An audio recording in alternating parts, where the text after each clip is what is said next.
ನಮಸ್ಕಾರ ಸ್ನೇಹಿತರೆ, ನನ್ನ ಯೂಟ್ಯೂಬ್ ಚಾನಲ್ ವೀಕ್ಷಕರಿಗೆ. ನಾನಿವತ್ತು BMTCಯಲ್ಲಿ ಏನು ಎಕ್ಸಾಮ್ ಮುಗೀತು, ಆಮೇಲೆ ಪ್ರೊವಿಷನಲ್ ಸೆಲೆಕ್ಟ್ ಲಿಸ್ಟ್ ಕೂಡ ಹಾಕಿದ್ರು. ನಾನೆಚ್ಚಿಗೆ ಒಂದು ಅಭ್ಯರ್ಥಿಗಳದು 2286 ಪೋಸ್ಟ್ ಏನಿದ್ವಿ. ಪ್ರೊವಿಷನಲ್ ಲಿಸ್ಟ್ ಹಾಕಿದ್ದು ಒಂದು 4 ತಿಂಗಳು 5 ತಿಂಗಳ ಗಂಟನೂ ಫೈನಲ್ ಲಿಸ್ಟ್ ಹಾಕಲಿಲ್ಲ. ಅಭ್ಯರ್ಥಿಗಳು ಫೈನಲ್ ಲಿಸ್ಟ್ ಹಾಕೋಗೋಸ್ಕರ ಸಾಕಷ್ಟು ಹೋರಾಟಗಳು ಮಾಡಿದ್ರು, ಸ್ಟ್ರೈಕ್ ಕೂಡ ಮಾಡಿದರು. ಕೊನೆಗೂ BMTCಯಿಂದ ಇವತ್ತು ಒಂದು ಫೈನಲ್ ಲಿಸ್ಟನ್ನು ಹಾಕಿದ್ದಾರೆ. ಯಾವ್ಯಾವ ಅಭ್ಯರ್ಥಿಗಳು ಆಯ್ಕೆ ಆಗಿದ್ದಾರೆ, ಕಟ್ ಆಫ್ ಎಷ್ಟಿದೆ, ಮುಂದೆ ಏನೇನು ಪ್ರೊಸೀಜರ್ ಇದೆ, ಅಂತಕ್ಕಂಥ ಮಾಹಿತಿನ ಯಾರ್ಯಾವ ಅಭ್ಯರ್ಥಿಗಳು ಈ ಒಂದು BMTCಯಲ್ಲಿ ನೀವು ಅಪ್ಲಿಕೇಶನ್ ಹಾಕಿದ್ದೀರಾ, ಸೆಲೆಕ್ಟ್ ಆಗಿದ್ದೀರಾ, ನೀವು ನೋಡ್ಕೋಬೋದು. ಜೊತೆಗೆ ನಿಮ್ಮ ಸ್ನೇಹಿತರು ಯಾರಿದ್ದರು ಅವ್ರಿಗೆ ಕೂಡ ಈ ಒಂದು ಮಾಹಿತಿನ ಶೇರ್ ಮಾಡಿ. ನಿಮಗೆಲ್ಲ ಒಂದು ಗುಡ್ ನ್ಯೂಸ್ ಅಂತಲೇ ಹೇಳ್ಬೋದು. ಯಾಕಂದರೆ ಬಹಳಷ್ಟು ಅಭ್ಯರ್ಥಿಗಳು ಈ ಒಂದು BMTC ಸೆಲೆಕ್ಷನ್ ಆಗಿದ್ದಕ್ಕೋಸ್ಕರ ಅವರು ತಮ್ಮ ಹಿಂದಿನ ಕೆಲಸಗಳು ಬಿಟ್ಟು ಕೂತ್ಕೊಂಡಿದ್ರು. 4 ತಿಂಗಳು 5 ತಿಂಗಳಿಂದ ಅವರು ಕೆಲಸಗಳಿಲ್ಲದೇ ಕೂತಿದ್ರು. ಸೆಲೆಕ್ಷನ್ ಆಯಿತು, ಇನ್ನೇನು ಡ್ಯೂಟಿಗೆ ಹೋಗ್ಬೋದು ಅಂಥೇಳಿ.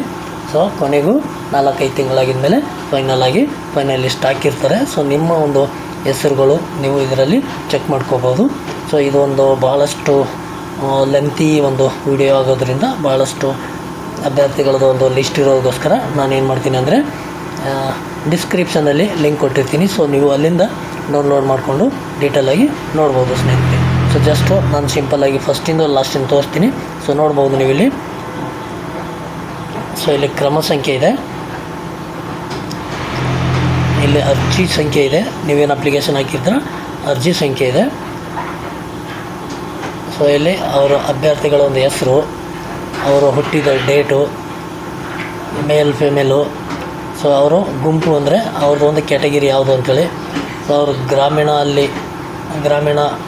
ಹಾಕಿದಾರ, ವೈ ಅಂದರೆ ಎಸ್ ಅಂಥೇಳಿ ಅವರು ಗ್ರಾಮೀಣ ಹಾಕಿದ್ದಾರೆ ಅಂಥೇಳಿ, ಕನ್ನಡ ಹಾಕಿದ್ದಾರೆ.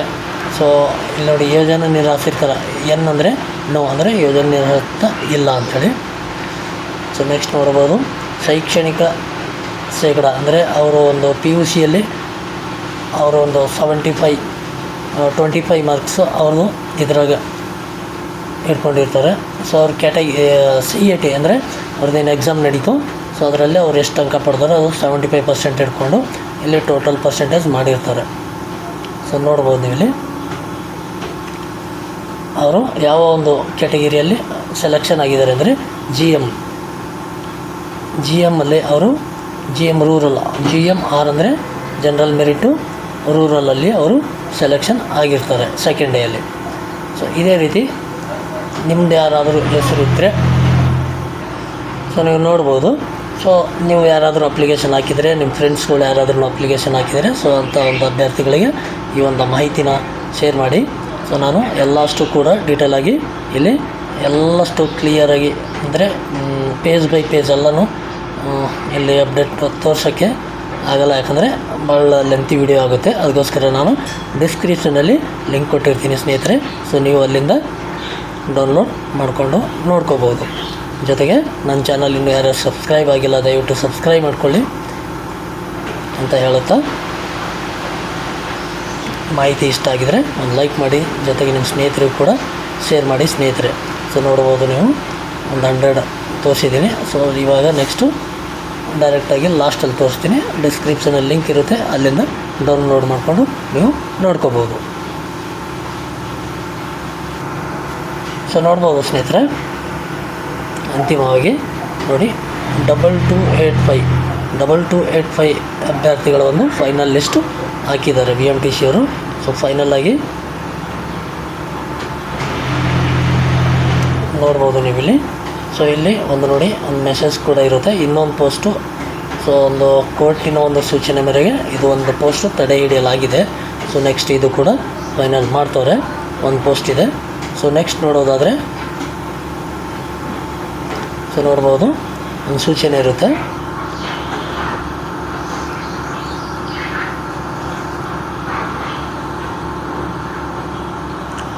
ನೋಡ್ಬೋದು ಸ್ನೇಹಿತರೆ ನೀವು ಇಲ್ಲಿ. ನೋಡಿ ದಿನಾಂಕ 5/5/2025 ಒಂದು ಈ ಒಂದು ಲಿಸ್ಟ್ ಆಗಿರುತ್ತೆ.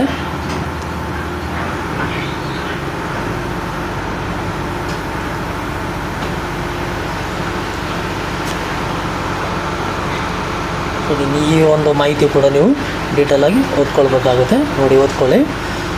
ನಿರ್ವಾಹಕ ಉಳಿಕೆ ಮೂಲ ಹೊಂದದ ಹುದ್ದೆಗೆ ಅಂತಿಮ ಆಯ್ಕೆ ಪಟ್ಟಿಯನ್ನು ಈ ಕೆಳಕಂಡ ಷರತ್ತು ಮತ್ತು ನಿಬಂಧನೆಗಳಿಗೆ ಒಳಪಟ್ಟು ಪ್ರಕಟಿಸಲಾಗಿದೆ. ನೋಡಿ, ಅಂತಿಮ ಆಯ್ಕೆ ಪಟ್ಟಿಯಲ್ಲಿ ಸ್ಥಾನ ಪಡೆದ ಮಾತ್ರಕ್ಕೆ, ಇವೆಲ್ಲ ನೀವು ಓದ್ಕೊಳ್ಳಿ. ಅಂತಿಮ ಆಯ್ಕೆ ಪಟ್ಟಿಯಲ್ಲಿ ಸ್ಥಾನ ಪಡೆದ ಮಾತ್ರಕ್ಕೆ ಅಭ್ಯರ್ಥಿಯು ಆಯ್ಕೆ ಅಥವಾ ನೇಮಕಾತಿಗೆ ಯಾವುದೇ ವಿಧವಾದ ಹಕ್ಕು ಹೊಂದಿರುವುದಿಲ್ಲ. ದಿನಾಂಕ 1/9/2024 ನಡೆದ ಸಾಮರ್ಥ್ಯ ಪರೀಕ್ಷೆಯಲ್ಲಿ ಅಭ್ಯರ್ಥಿಗಳು ಗಳಿಸಿದ ಅಂಕಗಳ ಶೇಕಡ 75, ಅಂದರೆ ನೀವು CETಯಲ್ಲಿ ಏನು ಮಾರ್ಕ್ಸ್ ಪಡೆದಿರಲ್ಲ ಅದರ 75% ಜೊತೆಗೆ ಹುದ್ದೆಗೆ ನಿಗದಿಪಡಿಸಿರುವ ವಿದ್ಯಾರ್ಥಿಯಲ್ಲಿನ ಶೇಕಡ 25, ಅಂದರೆ ನೀವು PUCಯಲ್ಲಿ 25 ಬರಬಹುದು. ಇವೆರಡು ಸೇರಿಸಿ ನಿಮಗೆ 100% ಮಾಡಿ ಈ ಒಂದು ಕಟ್ ಆಫ್ ರೆಡಿ ಮಾಡಿರ್ತಾರೆ. ಸೊ ಅಭ್ಯರ್ಥಿಗಳು ಸಲ್ಲಿಸಿರುವ ದಾಖಲಾತಿ, ಅವರ ಶೈಕ್ಷಣಿಕ ವಿದ್ಯಾರ್ಹತೆ, ಮೀಸಲಾತಿ ಮತ್ತು ಇನ್ನಿತರೆ ದಾಖಲಾತಿಗಳು ಸಂಬಂಧಿಸಿದ ಪ್ರಾಧಿಕಾರಿಗಳಿಂದ ಪರಿಶೀಲನಾ ವರದಿ ಮತ್ತು ಪೂರ್ವೋತ್ತರ ನಡತೆಯ ತನಿಖಾ ವರದಿಗೆ ಒಳಪಟ್ಟಿರುತ್ತದೆ. ಆಯ್ಕೆಯಾದ ಅಭ್ಯರ್ಥಿಗಳು ಕರ್ನಾಟಕ ರಾಜ್ಯ ರಸ್ತೆ ಸಾರಿಗೆ ಸಂಸ್ಥೆಯ ಪದವೊಂದದ ನೇಮಕಾತಿ ನಿಯಮಾವಳಿ 1982 ಶೆಡ್ಯೂಲ್ E ಮತ್ತು ಅನುಬಂಧ B ರಲ್ಲಿ ತಿಳಿಸಿರುವಂತೆ ಕಣ್ಣು ಪರೀಕ್ಷೆ, ನೋಡಿ ಇದು ಇಂಪಾರ್ಟೆಂಟ್, ನೋಡಿ ಕಣ್ಣಿನ ಪರೀಕ್ಷೆ ಹಾಗೂ ಇತರೆ ವೈದ್ಯಕೀಯ ಪರೀಕ್ಷೆಗಳನ್ನು ಜಿಲ್ಲಾ ವೈದ್ಯಾಧಿಕಾರಿ, ನೋಡಿ ಡಿಸ್ಟಿಕ್ ಗೌರ್ಮೆಂಟ್ ಹಾಸ್ಪಿಟಲಲ್ಲಿ ವೈದ್ಯಾಧಿಕಾರಿ ಹಾಗೂ ಸೂಕ್ತ ವೈದ್ಯಕೀಯ ಪ್ರಾಧಿಕಾರದಿಂದ ವೈದ್ಯಕೀಯ ಪ್ರಮಾಣ ಪತ್ರವನ್ನು ಕರ್ತವ್ಯಕ್ಕೆ ವರದಿ ಮಾಡಿಕೊಳ್ಳುವ ಸಮಯದಲ್ಲಿ ಸಲ್ಲಿಸಬಹುದು. ಸೊ ನೀವೇನು ಡ್ಯೂಟಿಗೆ ಹೋಗ್ತೀರಾ, ಸೊ ಅದಕ್ಕಿಂತ ಮುಂಚೆ ನೀವು ಡಿಸ್ಟಿಕ್ ಹಾಸ್ಪಿಟಲ್, ಗೌರ್ಮೆಂಟ್ ಆಗಲಿ ಸೊ ಪ್ರೈವೇಟ್ ಆಗಲಿ ಅವರು ಒಂದು ಸೂಚಿಸಿರ್ತಾರೆ, ಇಲ್ಲಾಂದರೆ ಗೌರ್ಮೆಂಟ್ ಡಿಸ್ಟಿಕ್ ಹಾಸ್ಪಿಟಲಿಂದ ನೀವು ಈ ಒಂದು ಸರ್ಟಿಫಿಕೇಟ್ನ ತೊಗೊಂಡು ಸಲ್ಲಿಸಬೇಕಾಗುತ್ತೆ. ಆಯ್ಕೆ ಪಟ್ಟಿಯಲ್ಲಿರುವ ಅಭ್ಯರ್ಥಿಗಳು SSLC PUC ತತ್ಸಮಾನ ವಿದ್ಯಾರ್ಥಿಯಲ್ಲಿ ಕನ್ನಡ ಭಾಷೆಯನ್ನು ಪ್ರಥಮ ಭಾಷೆ ಅಥವಾ ದ್ವಿತೀಯ ಭಾಷೆಯನ್ನಾಗಿ ಅಭ್ಯಸಿಸಿದವರು ನೇಮಕಾತಿ ಪೂರ್ವದಲ್ಲಿ ನೇಮಕ ನಿಯಮಾವಳಿ ಅನ್ವಯ ಸಂಸ್ಥೆಯ ವತಿಯಿಂದ ನಡೆಸುವ ಕನ್ನಡ ಭಾಷಾ ಪರೀಕ್ಷೆಯಲ್ಲಿ ಒಂದೇ ಬಾರಿಗೆ ಉತ್ತೀರ್ಣರಾಗುವುದು.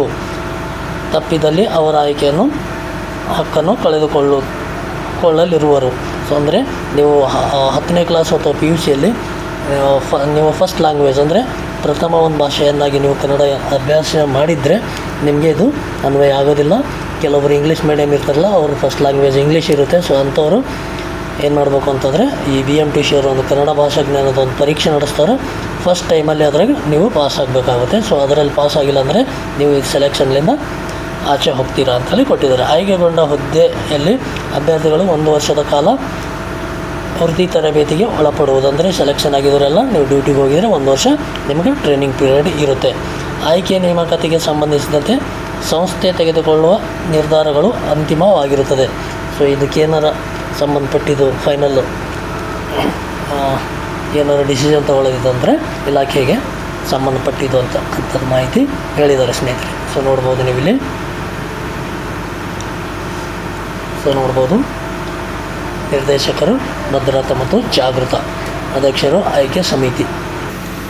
ಸೊ ಇದಾಗಿತ್ತು ಸ್ನೇಹಿತರೆ ಇವತ್ತಿನೊಂದು ಈ ಮಾಹಿತಿ ಇಷ್ಟ ಆಗಿದ್ದರೆ ಒಂದು ಲೈಕ್ ಮಾಡಿ, ಜೊತೆಗೆ ಶೇರ್ ಮಾಡಿ ಅಂತ ಹೇಳುತ್ತಾ, ನಿಮ್ಮ ಅನಿಸಿಕೆ ಅಭಿಪ್ರಾಯಗಳಿದ್ದರೆ ಖಂಡಿತವಾಗಲೂ ಕಾಮೆಂಟಲ್ಲಿ ಕೇಳ್ಬೋದು ಅಂತ ಹೇಳುತ್ತಾ ಮತ್ತೆ ಸಿಗೋಣ ಮುಂದಿನ ವಿಡಿಯೋದಲ್ಲಿ. ಧನ್ಯವಾದಗಳು.